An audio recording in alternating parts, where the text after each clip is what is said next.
avec vous Lina Knader. Aujourd'hui nous allons réaliser ensemble une salade qui m'a été demandée par certains d'entre vous. C'est une salade de poivrons grillés qu'on prépare souvent pendant le mois du Ramadan ou tout simplement en été. Ou bien tout simplement une salade mechouia ou hmis. Donc pour cette salade j'aurai besoin bien sûr de poivrons verts. Là c'est des poivrons que j'ai achetés dans des magasins turcs, c'est pas des poivrons piquants.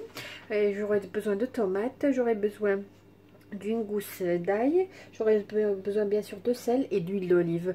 Donc pour ce qui est des quantités, la quantité de la tomate est toujours supérieure à celle des poivrons pour avoir une très bonne salade.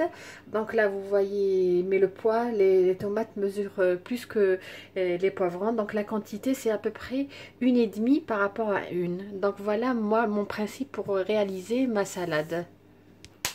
Là, quand vous voyez, j'ai lavé mes poivrons séchés, donc je les ai mis sur une grille et sur un feu moyen, donc un feu doux à moyen. J'ai pas envie que mes poivrons brûlent, donc feu doux à moyen pour que les poivrons cuisent, qu'ils prennent leur temps de cuisson. Donc on va les faire cuire sur les deux côtés.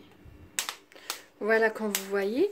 Donc si vous n'avez pas le gaz, donc vous avez des plaques électriques, donc vous pouvez tout simplement réaliser cette étape dans le four. Donc mettez vos poivrons dans le four sur une grille et à peu près à une température de à peu près 140 à 150. Donc ça dépend de votre four. Et donc, vous pouvez réaliser la même étape au lieu du gaz, donc dans un four tout simplement. On va prendre nos poivrons, les mettre dans un sachet et fermer le sachet afin que, avec la vapeur qui se dégage à l'intérieur, ça va nous faciliter de retirer la peau des poivrons. Nous avons terminé de griller nos poivrons, donc je les ai mis dans le sachet. Comme je vous ai dit, afin de faciliter la tâche, c'est-à-dire retirer la peau des poivrons. Donc là, nous allons passer à la tomate. Donc je les ai lavées, nettoyées, et donc je vais râper les tomates. Donc ça va vous étonner, mais je ne vais pas les griller. Je vais râper tout d'abord les tomates. Comme je vous ai dit, il est très important que la quantité de la tomate soit supérieure à la quantité des poivrons. Ça donne meilleur goût.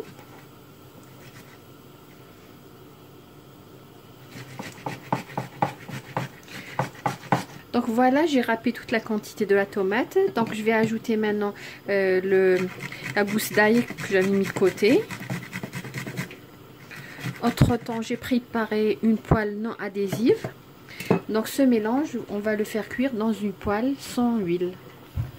Voilà, donc ici, je mets toute la tomate avec la gousse d'ail et à petit feu. Donc comme vous voyez, j'ai pas mis d'huile. Donc je vais laisser la tomate revenir à feu doux jusqu'à ce que l'eau de la tomate soit complètement réduite. Donc je ne vais pas mettre de sel, je ne vais rien mettre. Je vais juste laisser la tomate cuire à petit feu. Moi personnellement j'aime bien cette méthode parce que il n'y a pas de friture, c'est plus sain.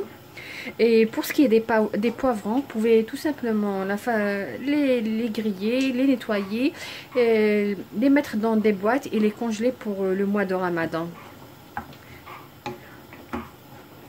Et lors de l'utilisation, vous retirez la boîte à peu près 2 heures à l'avance. Et donc vous préparez la même façon de tomate que je viens de préparer.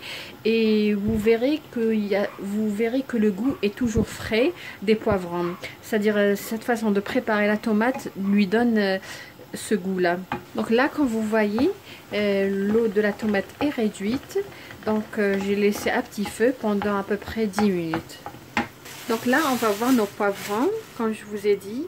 Donc je les ai laissés dans l'intérieur d'un sachet pendant à peu près 10 minutes. Et donc, comme vous voyez, il est plus facile d'éplucher les poivrons. Voilà.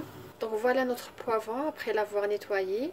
Donc là, qu'est-ce que je vais faire? Je vais pas le couper en petits morceaux avec un couteau.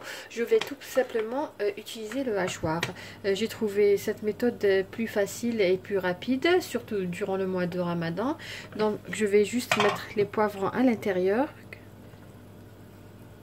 Donc je vais les mixer pendant à peu près même pas une minute. Je vais les mixer grossièrement. Je vais pas les réduire en bouillie.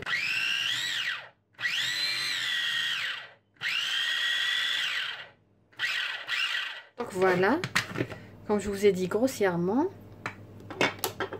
Donc là j'ai pris un plat, donc je vais mettre le poivron dans ce plat.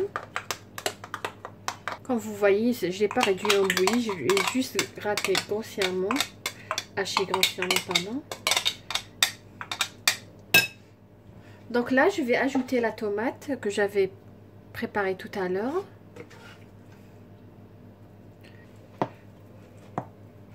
Bien mélanger. Donc nous allons ajouter maintenant l'huile d'olive.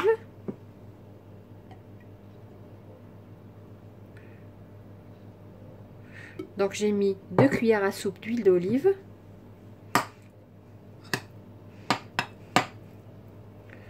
Et je vais ajouter 1 cuillère à café de vinaigre. Et cela est facultatif.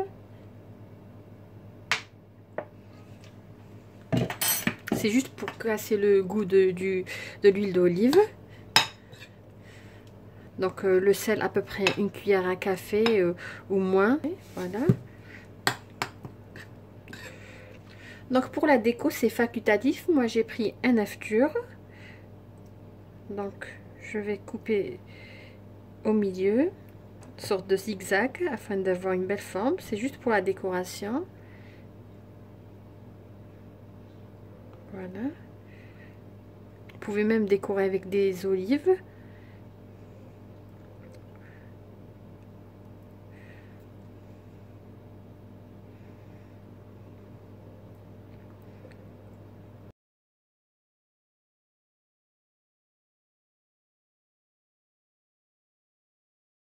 Et bien sûr, pour accompagner notre salade mchouia ou notre hmis, on aura besoin d'une galette ou une kasra comme on appelle. Donc là, j'ai 250 g de semoule fine. Voilà. Donc de l'huile et du sel. Donc là, je vais mettre la semoule. Donc pour 250 g, je vais mettre une grande cuillère à soupe d'huile. Vous pouvez mettre de l'huile végétale ou de l'huile d'olive tout simplement. Donc je vais ajouter une grande cuillère à soupe d'huile. Je vais travailler avec les bouts des doigts. Donc le but c'est d'incorporer l'huile dans la semoule afin d'avoir une texture sablée, c'est comme les macroutes. Je vais ajouter 1 cuillère à café de sel. Donc voilà, 1 cuillère à café. Ma cuillère à café, elle est un petit peu petite.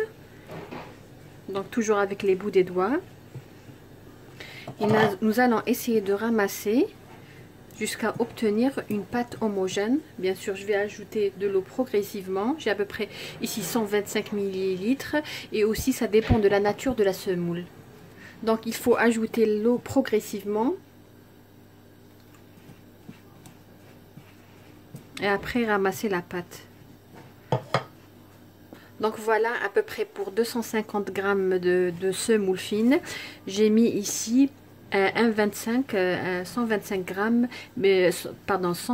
millilitres d'eau.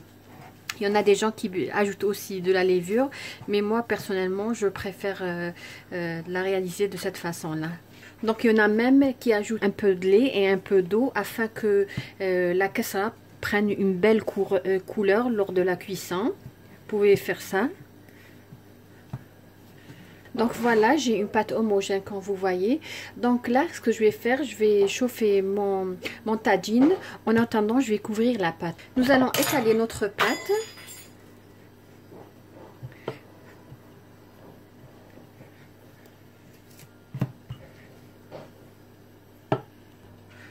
Donc voilà, donc à peu près une épaisseur, donc ça dépend ce que vous aimez.